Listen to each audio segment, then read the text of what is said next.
A paz do Senhor, seja bem-vindo a mais uma aula aqui do EBD em Foco. Meu nome é Herberson, vou ministrar agora a lição número 4 do terceiro trimestre do ano 2018 da CPAD.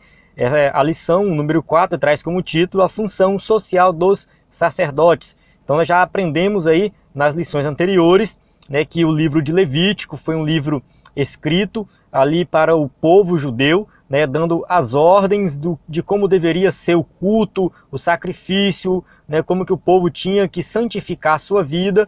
E claro que esse livro tem aplicações para os dias de hoje. Então a gente já estudou a função dos levitas, quem eram os levitas, sacerdotes, um sacerdote, né, já fizemos alguns estudos em lições anteriores. E agora nós chegamos na lição número 4, vamos falar da função social do sacerdote, que a priori muita gente pode achar que não tem aplicação prática para nós. Então quando lê a lição fica, meu Deus, para que serve isso aqui? Então pode, né, trazer um pouco de estranheza assim, o tema, né? Como que eu aplico isso nos dias de hoje? Mas tem sim, tem muitas aplicações aqui. Essa aula vai ser uma aula assim, que eu vou procurar fazer aplicações práticas para os dias de hoje com esse tema.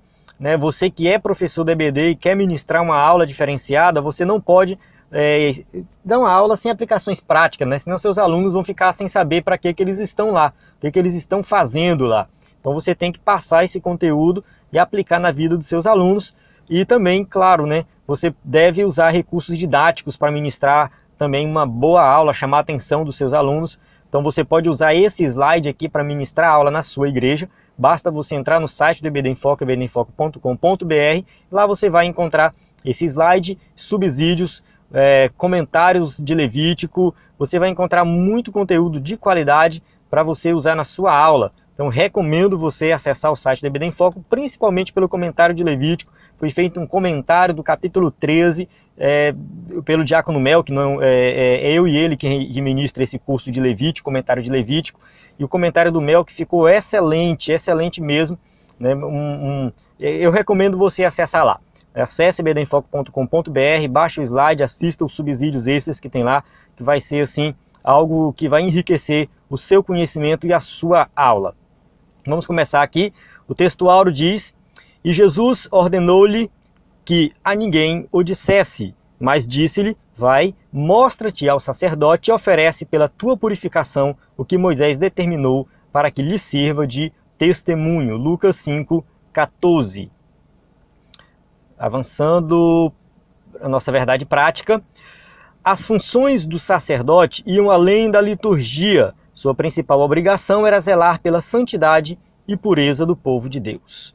Então aqui um resumo da lição, onde a gente vai observar que o sacerdote ele não ficava só ali no templo, né, adorando, arrumando as coisas do templo, não. E além disso, ele ia zelar pela santidade e pureza do povo como um todo. Então ele ia olhar se tinha alguém doente, ele ia olhar a construção de uma casa, ele ia resolver problemas de briga, de vizinho, animais sendo maltratados, preservar a vida. A atividade do sacerdote ia muito além do templo, muito além mesmo. Então ele tinha essa obrigação de cuidar do povo como um todo. Então eles faziam parte aí da classe social, assim pode-se dizer, que conhecia as leis da época e que procurava saber se as leis estavam sendo aplicadas da forma correta. Né? E ali eles iam ter um conhecimento profundo de tudo que estava escrito na lei. Então o sacerdote tinha que estudar muito e conhecer detalhes por detalhes dos rituais de purificação, né, das doenças, de tudo que acontecia. A leitura bíblica em classe se encontra em Levítico 13, de 1 a 6. Como eu já falei no começo, tem um comentário do capítulo 13 de Levítico dentro do site da EBD em Foco, que é excelente para você entender mais sobre essa questão da lepra, como que funcionava, os estágios da lepra. Então, entre lá que você vai ver esse comentário do capítulo 13. Vamos para a nossa lição mesmo aqui, focado na lição. E a lição aqui, o objetivo geral é refletir a respeito das funções sociais do sacerdote, e os objetivos específicos é apresentar as funções clínicas dos sacerdotes, explicar a função sanitarista do sacerdote e elencar as funções jurídicas do sacerdote. Então aqui a gente vê as principais funções do sacerdote: clínica, sanitarista e jurídica. Introdução. Além de zelar pelo culto do Senhor, os sacerdotes tinham ainda como função inspecionar a saúde de Israel, fiscalizar-lhe as moradias e regular-lhe a vida social e jurídica.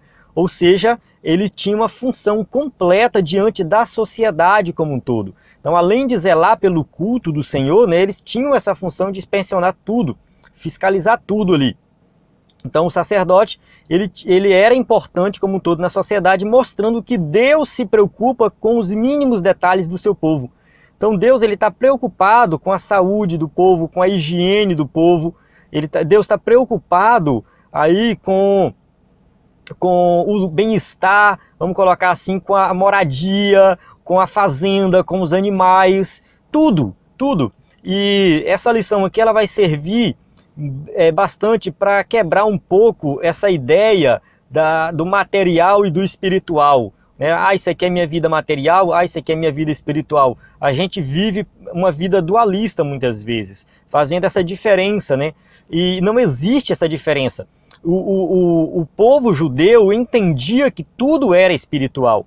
Tudo que acontecia na vida deles era espiritual e não tinha essa diferença de material e espiritual. Essa diferença, essa ideia da diferença, da separação do material e do espiritual, foi uma ideia dos gregos, que tinham esse pensamento de que a carne é má e o espírito é bom, né? E aí veio esse dualismo. Mas isso não existe na Bíblia, tanto no Antigo como no Novo Testamento. A gente entende que tudo é espiritual e Deus está preocupado com toda a nossa vida. Tudo por completo a nossa vida se envolve no espiritual. O sacerdote, ele tinha uma função muito importante, que era conduzir o povo na lei de Deus, né? Claro, estava lá ensinando a lei, a fim de torná-lo propício ao Senhor, que exige cada um de seus filhos santidade, pureza e distinção. Então ele tinha essa função primordial, que era conduzir a lei, o povo, ensinar a lei para o povo, para que o povo seguisse ali a lei de Deus, mas entendendo que a lei de Deus abrange todos os outros aspectos da vida. Então a gente fala assim, a lei de Deus é só os 10 mandamentos? Não, vai muito além disso, né? E não é só aquela lei ali de adoração, sacrifício, né? Mas é que todos os aspectos da vida estavam ali na lei e o povo estava aprendendo a lei como um todo. Então eles tinham essa função, né? Até seria um pouco redundante colocar a sua função mais importante, né? Ou seja, era a única função dele, conduzir o povo na lei de Deus. Então quando fala da lepra, fala do animal, da propriedade, está tudo dentro da lei. Então, ou seja, é uma função só. Vejamos, pois, como os sacerdotes levaram os israelitas a ser o povo mais ordeiro, distinto e saudável de seu tempo. É importante isso aqui, entender que os sacerdotes eles tinham que fiscalizar tudo que acontecia na sociedade e o povo ficava organizado, vivia de forma organizada e saudável, né? Era um povo saudável, porque eles atuavam na prevenção da doença, né? Não na cura, mas era uma maneira de prevenir que a doença se espalhasse pela sociedade e todo mundo de repente estava leproso, todo mundo estava, né, com algum tipo de doença de pele, né? Então eles cuidavam, né, para que a higiene fosse observada, e isso reflete, né, abrir um parênteses aqui, isso reflete depois, né, quando chega na Idade Média, na época da peste negra, onde morrem milhões de europeus, né, e tinha judeus no meio, e os judeus foram os que menos morreram na época da peste negra. Não só na peste negra, mas na época de outras épocas de outras pestes e doenças que aconteceram na Europa, né? E ali os judeus eles eram que menos sofriam com isso. Por quê? Porque eles já tinham o costume de lavar as vestes, de limpar a casa, de cuidar, de não se contaminar. Se tem alguém doente, fica num quarto separado, não se mistura com outras pessoas. Então isso fez com que os judeus, com o passar do tempo, né, sobrevivessem a muitas outras epidemias, né? E aí vem também a ideia de que muitos, como viam os judeus sendo menos afetados, achavam que eles eram bruxos, que tinham alguma magia sobre eles, e na verdade não era. Era simplesmente um cuidado que eles aprenderam com seus antepassados, que Deus ensinou para eles. Então, olha só, né, eles usaram a lei de Deus e foram beneficiados, e são beneficiados até hoje com a lei de Deus, né, porque Deus ensina realmente aquilo que tem que ser feito. Então, enquanto os outros povos não tinham a preocupação com epidemias, com a higiene, o povo de Israel tinha, porque foi ensinado na lei. Vamos lá, primeiro tópico, a função clínica do sacerdote, a inspeção da lepra. Nos tempos bíblicos, a lepra era a doença que causava mais repulsa devido ao seu aspecto e contágio, né? Então, o que acontece? A Bíblia vem alertar, aqui em Levítico, capítulo 13, principalmente, sobre doenças da pele. Então fala assim, quando o homem tiver a pele da sua carne, inchação, ou pústula, ou mancha lustrosa na pele de sua carne, como praga da lepra, então será levado a Arão, o sacerdote, ou um dos seus filhos, os sacerdotes. Acontece o seguinte, que lepra não é necessariamente a hanseníase, como a gente conhece hoje, vou falar mais na frente, mas era qualquer doença de pele. A palavra, né, do original, do grego, ela representa para aquela época uma doença de pele. Então podia ser uma outra doença que não fosse a hanseníase. Então pode observar que ao mesmo tempo que ele vem a passagem aqui de Levítico 13 alertando sobre esses tipos de doença, mais na frente tem a passagem onde fala da purificação quando alguém é curado dessa doença. Então, às vezes, a pessoa tinha uma doença de pele e depois ela tomava algum remédio, passava alguma coisa caseiro lá mesmo, claro, na época não tinha farmácias, né? E aí a pessoa se curava e depois ela voltava, se apresentava ao sacerdote e era purificada, né? Então, tinha a questão também do milagre, a pessoa, vamos supor que a pessoa tinha lepra mesmo, aquela doença que é a hanseníase, que vai até a pele, fura a pele, vai até a carne, né?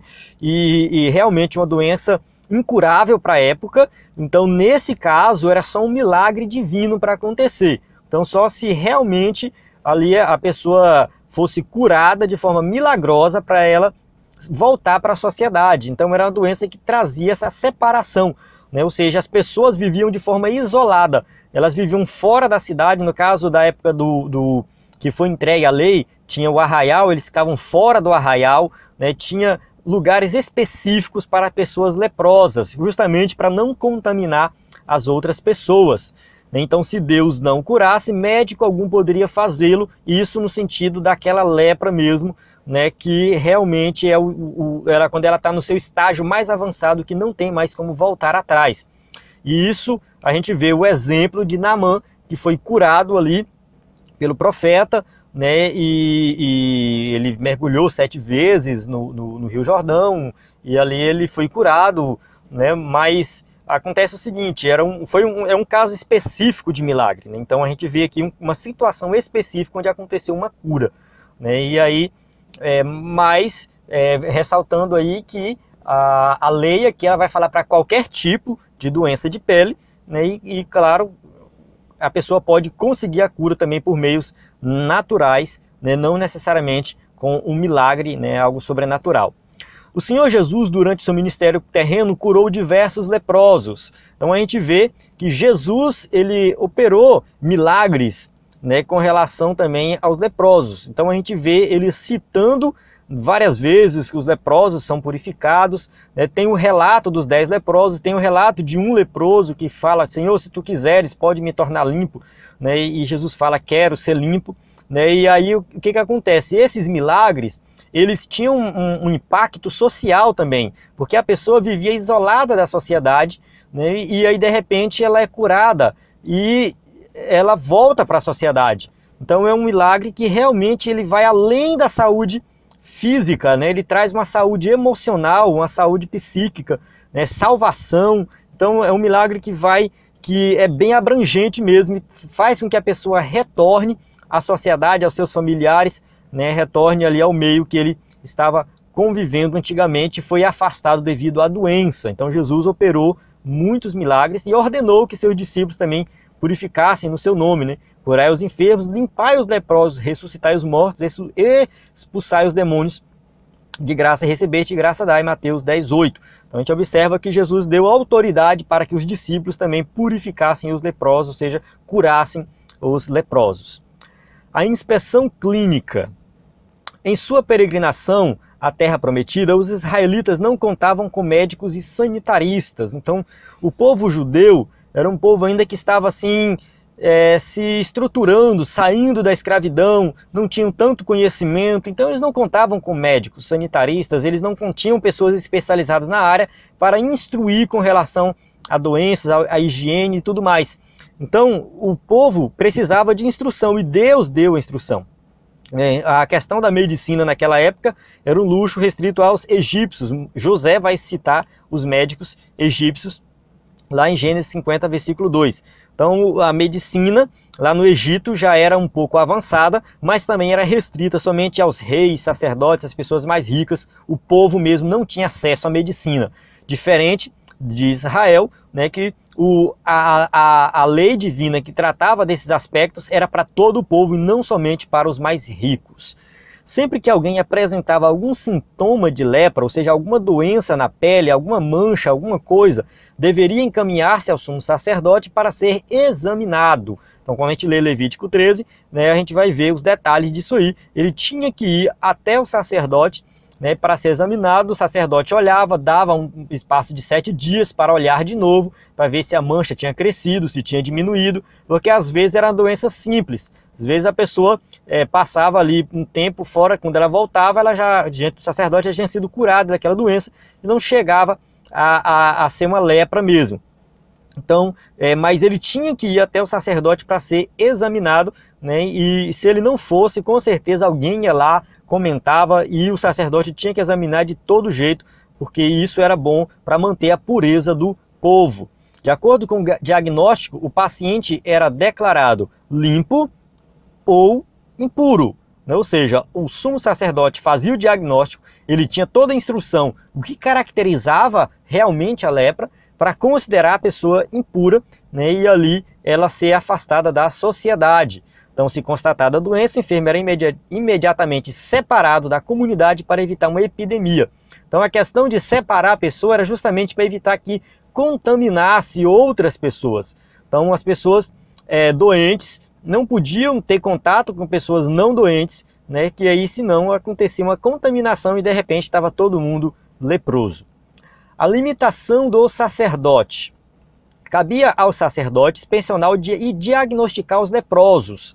Então ele tinha que olhar, inspecionar, saber realmente se era doença ou não. Era uma função mais preventiva do que curativa, aquilo que eu falei, né? Ou seja, o sacerdote ele estava ali mais para prevenir que a doença se espalhasse e contaminasse outras pessoas. Ele não tinha a obrigação de oferecer uma cura, ele não era o médico.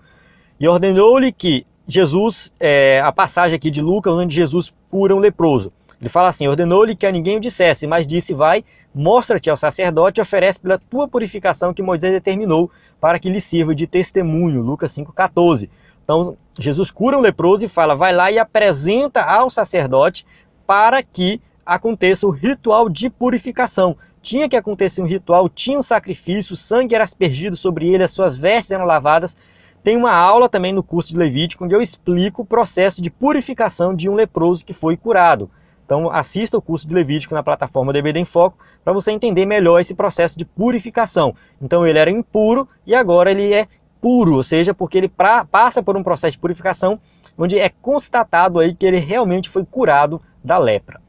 Quanto à cura, só um milagre divino poderia limpar completamente o leproso. Então, claro, quando a cura acontecia, quando era uma lepra realmente, né, aquela lepra, né, no seu estágio mais avançado, somente uma cura divina, né, para ele ser restaurada à sociedade, né, e aí foi o que aconteceu com Naamã, foi o que aconteceu com alguns leprosos que Jesus curou, mas também ressaltando mais uma vez aqui que muitas vezes a doença na pele era uma doença simples, a pessoa era considerada impura mesmo assim, e depois ela era curada de forma natural, tomando algum remédio, passando alguma coisa, e aí ela voltava para o sacerdote, se apresentava e passava pelo ritual de purificação.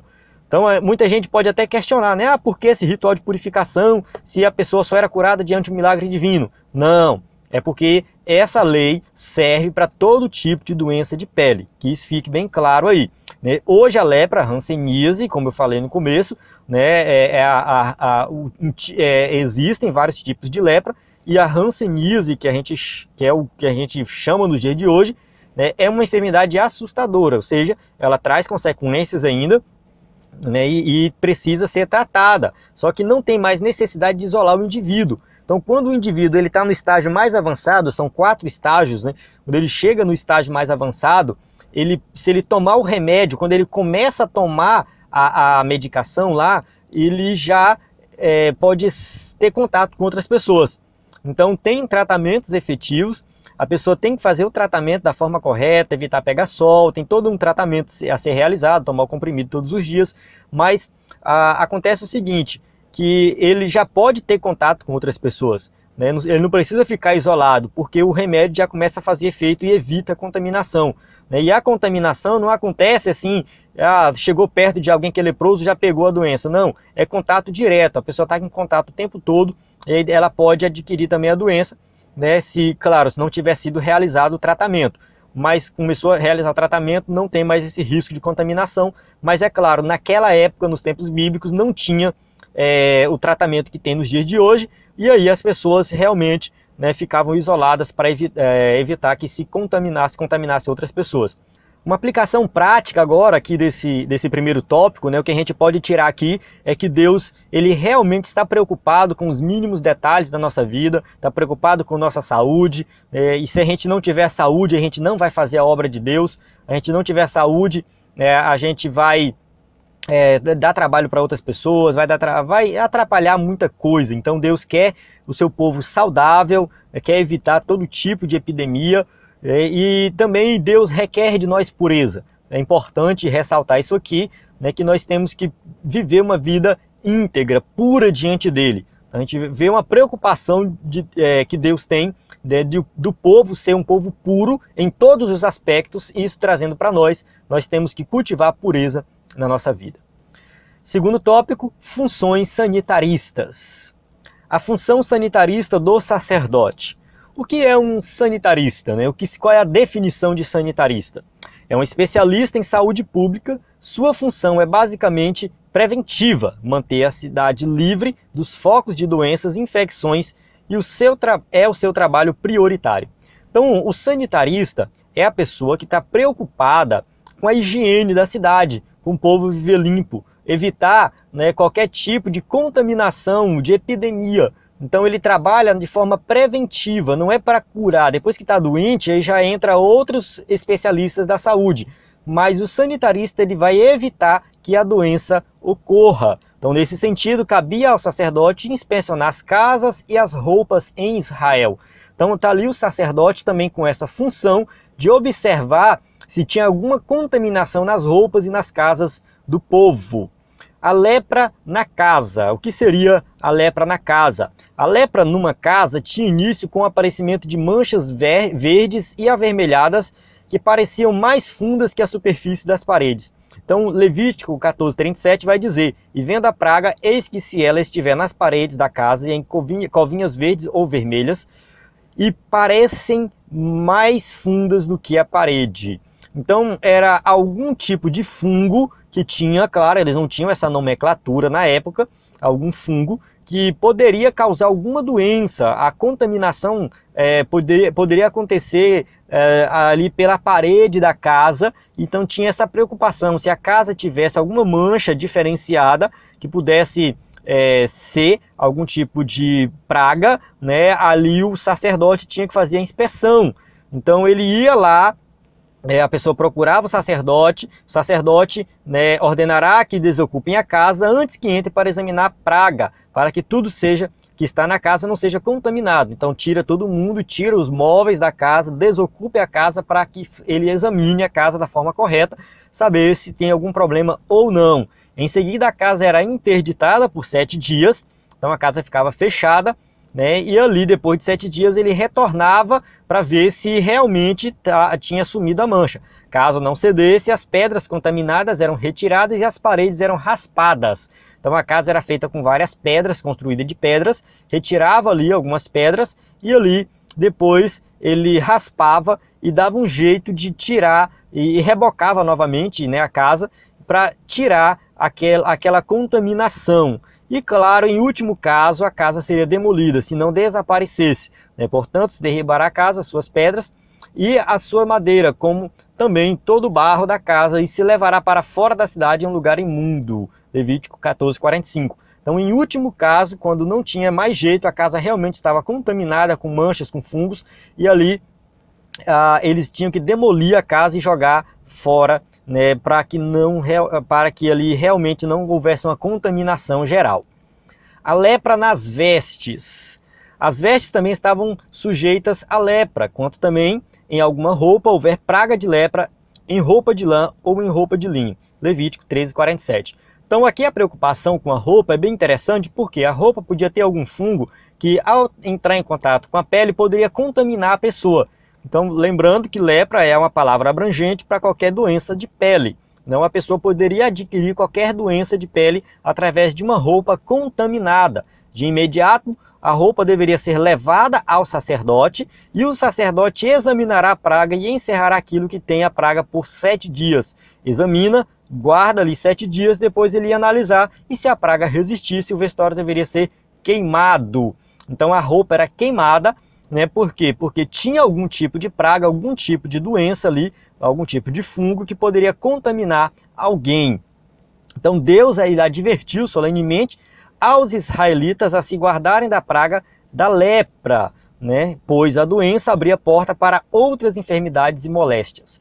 Então, uma pessoa contaminada poderia contaminar outras pessoas e outras doenças poderiam surgir a partir dali. Daí a preocupação de Deus na saúde do povo, para que o povo não se contaminasse, né? Deus está preocupado realmente com os mínimos detalhes do povo. Por isso a lepra tornou-se um dos símbolos mais fortes do pecado.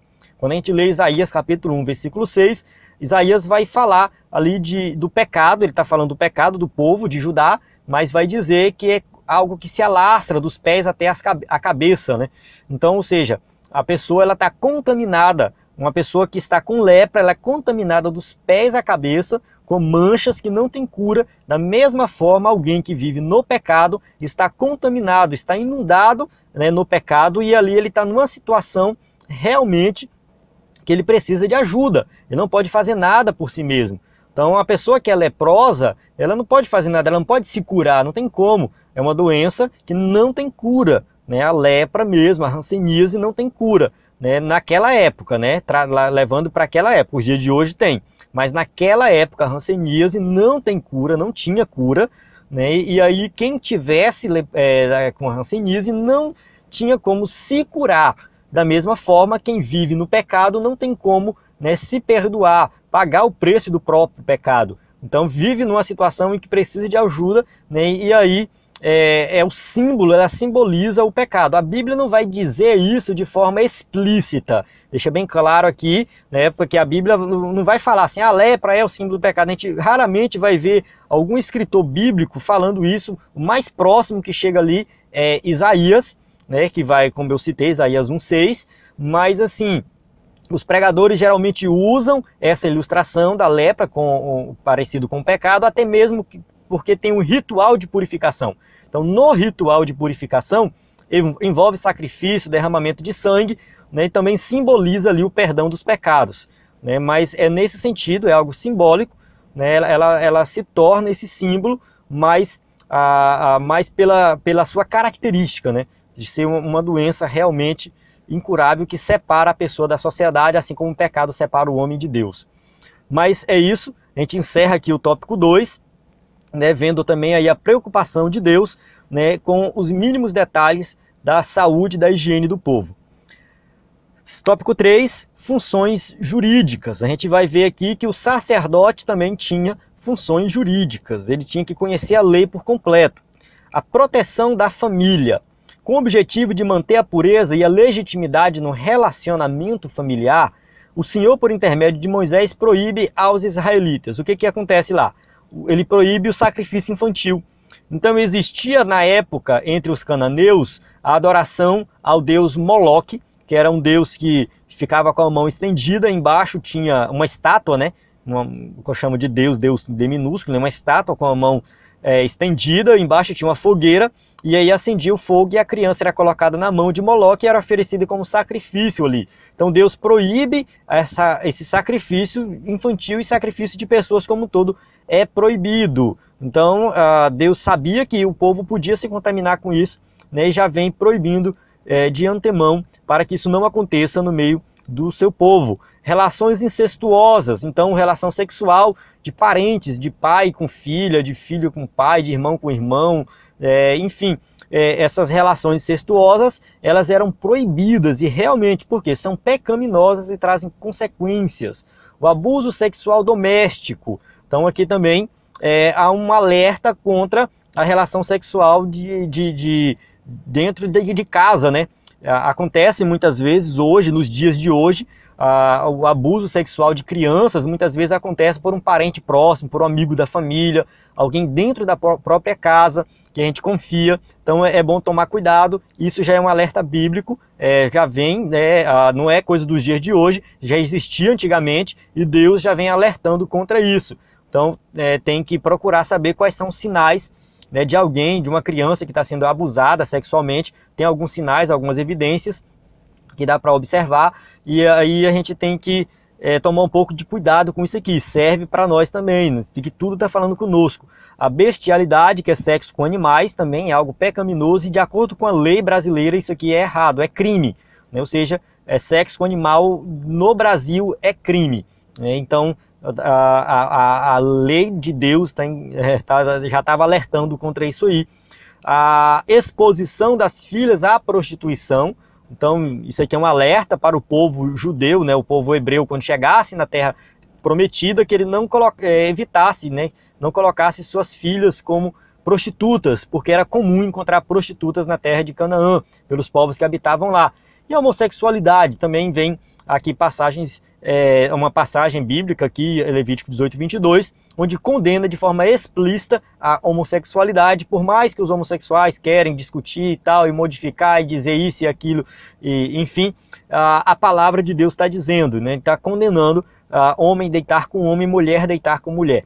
Então é uma prática condenada nas Escrituras e não tem para onde correr. Os filhos de Israel, como adoradores do Deus único e verdadeiro, eram obrigados a honrar seus pais e preservar-lhe a autoridade. Também isso aqui também é algo que é tratado tanto no Antigo como no Novo Testamento. Honrar os pais, obedecer os pais, isso o filho tem que fazer, é um mandamento divino. Então um filho desobediente naquela época poderia até ser apedrejado, caso ele desrespeitasse o seu pai. Nesse sentido, os sacerdotes atuavam como reguladores da família israelita. Então o sacerdote ele tinha essa preocupação de ir com a família, né, também, e tratar dos problemas familiares. Então, para quem pensa que o sacerdote ficava só lá no templo, de boa, tranquilo, né, tá muito enganado. Ele tinha muita coisa para fazer e todos os dias, pode-se dizer que todos os dias tinha vários casos, né, vários problemas acontecendo, de relações incestuosas, de filhos desonrando pais, de homossexualidade, de homossexualismo. A Bíblia não vai relatar detalhes do que acontecia naquela época, mas com certeza acontecia muitos problemas, principalmente quando o povo estava caminhando para Canaã ainda, ali no deserto. Então os sacerdotes eles trabalhavam todos os dias, o dia inteiro, né, tratando dessas questões. Proteção da propriedade privada. A propriedade privada em Israel era sagrada, uma dádiva de Deus ao seu povo. Então, quando Deus promete a terra de Canaã, ele fala lá em Êxodo 3, 7, 8, olha, a terra é boa, mana leite e mel. Quando a gente vai lá para Reis, capítulo 21, 1 Reis 21, a gente vê ali a vinha de Nabote, onde Acabe, né, quer a vinha para ele, porque tinha uma vinha do lado, e ele fala, não vou fazer isso, porque é herança, eu amo essa terra. Então eles tinham um apego realmente à terra, e ali cuidavam da terra, era bênção, dádiva de Deus, nem não podia se desfazer de qualquer forma, e aí, claro, tinha leis tratando desse assunto da propriedade privada. E também, né, o israelita que tinha uma terra, ele cuidava dessa terra, né, da casa, ele cuidava da casa, ele tinha uma responsabilidade muito grande, né, com tudo que ele tinha, porque ele entendia que tudo era Deus que tinha dado, era o bênção de Deus para a vida dele. As colheitas deveriam ser feitas de maneira a atender à carência dos mais pobres. Olha só isso aqui, ó. E quando fizerdes a colheita da vossa terra, não acabarás de cegar os cantos do seu campo, nem colherás as espigas caídas da tua cega, mas para o pobre e para o estrangeiro as deixarás. Eu sou o Senhor vosso Deus. Olha só, Isso aqui é um tipo de Bolsa Família da época. Hoje em dia tem muita gente que critica o Bolsa Família, né, fala, porque o governo está fazendo o povo ser preguiçoso e tudo mais. Mas acontece o seguinte, isso vai da mentalidade das pessoas. Mas ajudar o pobre e o necessitado é bíblico, né? Ajudar as pessoas mais carentes, a sociedade como um todo, ajudar aqueles que realmente mais precisam, é bíblico. Então o Bolsa Família é o dinheiro público tirado para as pessoas mais pobres. Isso, né, ou seja, a sociedade como um todo contribuindo com quem não tem ali condições financeiras de se manter, né, de ter o básico. E isso a gente encontra em Levítico porque o pobre, a viúva, o estrangeiro, o órfão, né, que ele poderia tá passando por situação financeira difícil, né? E quando a Bíblia fala de viúva e órfão, ela está falando de pobres como um todo. A gente tem que entender isso. Eram as pessoas mais pobres da época, porque o pai tinha morrido, né? O homem da casa tinha morrido e não tinha como sustentar mais a família, se sustentar. Então eles eram os pobres da época e eles precisavam de sobreviver de alguma forma, precisavam pelo menos se alimentar. E aí Deus dá instrução, quando vocês forem colher, não colha tudo, deixa um pouquinho de espiga lá. Olha, o que cair no chão fica. O que está mais nos cantos, na beirada, não colha, deixa lá, para que o pobre possa pegar. E a gente olha a história de Ruth, por exemplo, ela se beneficia assim, tá lá, 2 viúvas, uma estrangeira, né, que é Ruth, e ela, para sobreviver, ela vai até os campos e colher. E ela consegue fazer isso, colhe uma grande quantidade boa, né? O seu futuro esposo chega a ser bem generoso e manda até deixar mais para ela, né? Deixa cair um pouquinho mais aí para ajudar. Então a gente observa que a sociedade judaica, eles recebem essa instrução divina para cuidar realmente dos pobres. Então é uma preocupação que Deus tem com todos da sociedade. Não existe acepção de pessoas, né? Todos devem viver bem, ter o mínimo necessário, né? Pelo menos o que comer e onde dormir. Sendo, pois, a terra propriedade do Senhor, não poderia ser explorada de maneira irresponsável e contrária à natureza. Então Deus, ele criou, nos entregou para que nós possamos cuidar da forma correta da terra. Por esse motivo, Deus dá instrução para que a terra descanse. 6 anos semearás a tua terra e 6 anos podarás a tua vinha e colherás os seus frutos. Porém, ao 7º ano haverá sábado de descanso para a terra, um sábado ao Senhor. Não semearás o teu campo, nem podarás a tua vinha. Levítico 25, 3 e 4. O judeu, ele tinha que deixar a terra descansar. Ele plantava, colhia, plantava de novo, colhia, mas quando era no 7º ano, a terra tinha que passar por um período de descanso, né? Eles não exploravam a terra de forma irresponsável, como muitos fazem nos dias de hoje. Então Deus também está preocupado aqui, né, com a terra, com a sua criação e, claro, com o nosso bem-estar, porque se a gente explorar a terra da forma errada, vai faltar no futuro. Tem gente que acha que não, vamos fazer, vamos derrubar a mata, vamos botar fogo, vamos destruir tudo, né? Não tem problema nenhum, tá aí para a gente usar, só que no futuro, como é que vai ser? Então, a gente tem que parar para pensar nisso e explorar a terra de forma consciente, pensando no futuro. Por isso que Deus deu essa lei aqui para os judeus e também serve para os dias de hoje. 3.3, proteção da vida. Também cabia ao sacerdote inspecionar a edificação das casas. Então ele vai falar que, olha, quando edificares uma casa nova, farás um parapeito no eirado, para que não ponhas culpa de sangue da tua casa se alguém de algum modo cair dela. Deuteronômio 22:8. Então construir a casa, faz o parapeito para que evite algum tipo de acidente.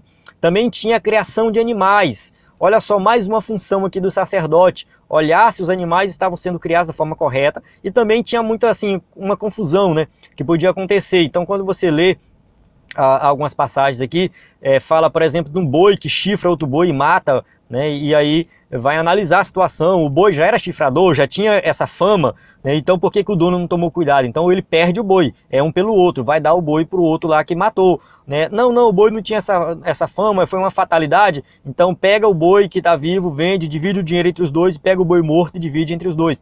Então tinha toda uma instrução com relação à criação dos animais também, uma preocupação para evitar conflitos entre os criadores de animais.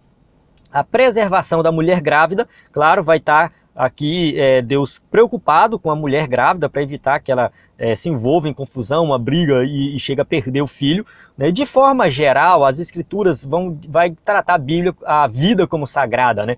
Seja a vida do animal, seja a vida do ser humano, tudo é sagrado. Então, né, que não matarás, né? Então, Êxodo 20, 13 o sexto mandamento, que a gente observa Deus tratando da vida, preservando a vida como um todo. Mencionemos ainda as cidades de refúgio. Então tinha a cidade de refúgio, que já foi falado em aulas anteriores, né, que essas cidades eram administradas pelos levitas, e qual era a função dela? Servia para acolher o que sem querer matava o seu próximo. Então uma pessoa que não tinha ali intenção de matar, por acidente matava alguém, o homicídio culposo, né? Então a pessoa não tinha culpa, e aí ela, para evitar que fosse vingado o sangue dela, ela ia para a cidade de refúgio, e essa cidade também era administrada pelos levitas, então os sacerdotes estavam cuidando também da cidade de refúgio.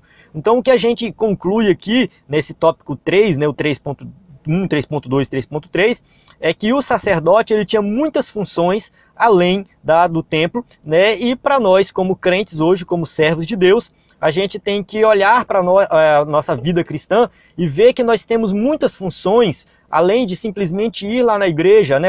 Vou lá na igreja, oro, ou faço um jejum, ou leio a Bíblia e pronto, acabou o meu trabalho no reino de Deus. Não, não é bem assim. A gente pode ir além disso, a gente pode cuidar do pobre, do necessitado, a gente pode doar uma cesta básica, a gente pode trabalhar num projeto voluntário, a gente pode realmente ajudar a sociedade como um todo, cuidar de outras pessoas, porque isso é cristianismo, né? Cristianismo não é você viver isolado ali numa ilha, mas é você estar no grupo, vendo as necessidades do grupo e o que você pode fazer por esse grupo, né? Então a nossa função como servos de Deus é ir muito além, né, do templo, muito além da igreja, mas entender que o espiritual é tudo. Tudo é espiritual, não existe material e espiritual, tudo é espiritual, e assim a gente vive uma vida espiritual por completo, servindo a Deus em todos os aspectos da nossa vida.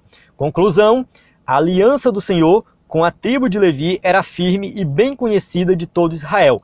Eis porque os seus descendentes deveriam ser o mais alto referencial da nação no que tange a palavra de Deus, a instrução e a administração da justiça.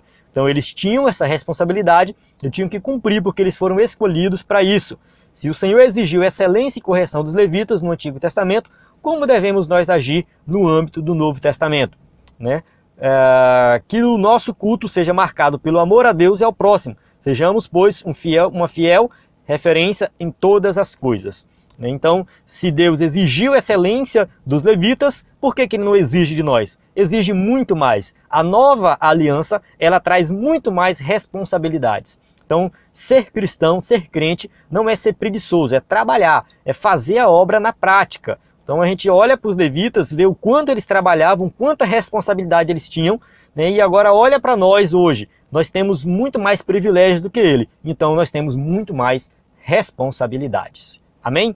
Então aqui chega no final da aula, tem as perguntas aqui para quem usa o slide na igreja poder passar para os seus alunos, né, responder as perguntas. Os cursos do EBD em Foco, né, temos vários cursos de capacitação para professores da EBD que você pode assistir online, né, se capacitar para ser um professor de excelência. Encerro aqui a aula. A paz do Senhor. Até a próxima aula.